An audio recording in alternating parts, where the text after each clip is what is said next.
നമസ്കാരം, ജനതാ ജേണൽ ന്യൂസിലേക്ക് സ്വാഗതം. ഹൈസ്കൂൾ വിഭാഗം നാടകത്തിൽ 1ാം സ്ഥാനം കരസ്ഥമാക്കിയ പരുതൂർ ഹയർ സെക്കൻഡറി സ്കൂളിലെ വിദ്യാർത്ഥികൾ നമ്മോടൊപ്പം ചേരുന്നു. നമുക്ക് അവരുടെ കൂടുതൽ വിശേഷങ്ങൾ അറിയാം.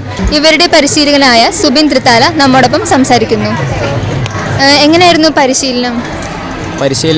ഓരോ കുട്ടികൾക്ക് ഓരോ സ്റ്റൈലുണ്ട്. അപ്പോൾ അതിനനുസരിച്ച് അവരെ ഡെവലപ്പ് ചെയ്ത് കൊണ്ടുവരുമായിരുന്നു. അല്ലാതെ അഭിനയിച്ച് കാണിച്ചു കൊടുത്ത് അവരെ കൊണ്ട് ചെയ്യിപ്പിക്കുന്നതിനേക്കാളും കൂടുതൽ ഡീറ്റെയിൽസ് പറഞ്ഞു കൊടുക്കും. എന്നിട്ട് അവരുടെ ഔട്ട്പുട്ട് എടുത്ത് അത് പോളിഷ് ചെയ്ത് റെഡിയാക്കുന്ന രീതിയിലായിരുന്നു കൂടുതലും പരിശീലനം നടന്നിട്ടുള്ളത്. എന്താണ് ഇതിൻ്റെ തീം? കുട്ടികൾക്കെതിരെയുള്ള ചൂഷണം തന്നെയാണ്.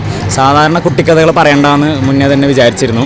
HS നാടകങ്ങൾ ഇപ്പോൾ ജഡ്ജ് പറഞ്ഞ പോലെ ബലൂണ്, പാവ, കുട്ടികളുടെ കളിപ്പാട്ടങ്ങൾ അല്ലെങ്കിൽ വളരെ ലൈറ്ററായിട്ടുള്ള തീമുകളായിരിക്കും. കുറച്ച് കുട്ടികൾ അനുഭവിക്കുന്ന ചൂഷണങ്ങൾ പോലുള്ള ഒത്തിരി വലിയ തീമുകൾ എടുക്കാമെന്ന് ആലോചന ഉണ്ടായിരുന്നു. എന്നാൽ പിന്നെ കുട്ടികൾക്ക് മനസ്സിലാവുന്ന, കുട്ടികൾക്ക് കൈകാര്യം ചെയ്യാൻ പറ്റുന്ന രീതിയിൽ തന്നെയായിരുന്നു എൻ്റെ അവതരണം. ഇപ്പോൾ ഇന്ത്യയിൽ മൊത്തത്തിൽ ഖനിത്തൊഴിലാളികളായിട്ടുള്ള കുട്ടികൾ ഒരുപാടുണ്ട്.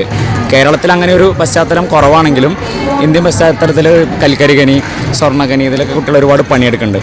കേരള പശ്ചാത്തലത്തിൽ പാറമടകളൊക്കെയാണ് നമുക്കങ്ങനെ എടുക്കാൻ പറ്റുന്നത്. അപ്പോൾ അങ്ങനത്തെ ഒരു പാറമടയിലെ കരാറ് തൊഴിലാളികളായിട്ടുള്ള കുട്ടികളുടെ കഥയായിരുന്നു ഇത് പറഞ്ഞത്. അങ്ങനെയൊക്കെ.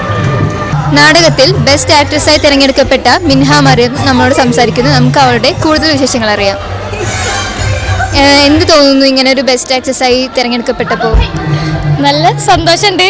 പിന്നെ practice make a man perfect എന്നാണല്ലോ. സ്റ്റേജ് ഒക്കെ ആർക്കായാലും ഒരു ഇത് വരും. പരിശീലന രീതികളൊക്കെ അപ്പോൾ എങ്ങനെയൊക്കെയായിരുന്നു? എല്ലാം ഞങ്ങളുടെ സുബിനേട്ടൻ എൻജോയ് ചെയ്ത് കളിക്കും. കുറെ പ്രാക്ടീസ് ചെയ്യും, കുറെ എൻജോയ് ചെയ്യും. അപ്പോൾ നാടകം പരമാവധി എൻജോയ് ചെയ്യാം. അത് ഞാൻ മുന്നേ വേറെ കുറേ നാടകങ്ങൾ ചെയ്തിട്ടുണ്ട്.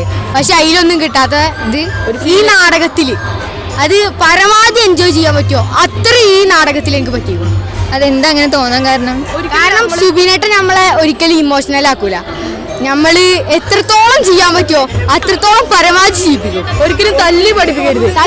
ഡീറ്റെയിൽസ് ആദ്യം പറഞ്ഞെടുത്ത് അവരെ നല്ലപോലെ ടോണും ഇതൊക്കെ ശരിയാക്കി. ഒരിക്കലും നമ്മൾ തല്ലിയിട്ടും ചീത്ത പറഞ്ഞിട്ട് പഠിപ്പിക്കരുത്. സുബിനേട്ടൻ അങ്ങനെ പറഞ്ഞിട്ടില്ല. ഞങ്ങൾക്ക് ഓരോ ഐഡന്റിറ്റീസും കുറെ പറഞ്ഞു. ഫസ്റ്റ് ക്യാരക്ടർ പറഞ്ഞുതരും.